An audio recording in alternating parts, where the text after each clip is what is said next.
Kita tidak akan pernah tahu, apakah Mualim dapat memenangkan pertarungan merebut kursi kepala pemerintahan Aceh 2024 ini. Karena, banyak masyarakat pesimis dengan kinerja Mualim ketika pernah menjabat wakil gubernur beberapa tahun silam.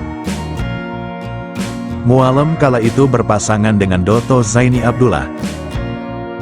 Namun, banyak orang merasa tak puas dengan kinerja mereka hingga akhir masa jabatan keduanya, masalah Aceh tak jua bisa dibereskan.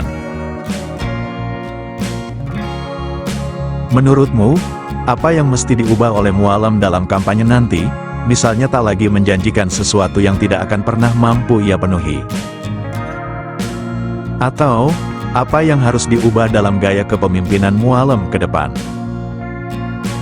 Misalnya lebih fokus pada sumber dana yang ada tapi realistis dan fokus pada bidang pendidikan, kesehatan dan ketenagakerjaan alias pengangguran. Beri pandanganmu di kolom komentar, agar kelak kepemimpinan Aceh dapat membereskan masalah penting di Aceh.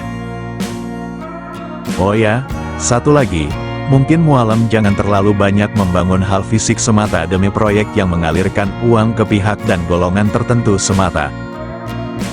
Untuk itu, pembangunan non-fisik harus lebih dipacu. Demikian, salam damai.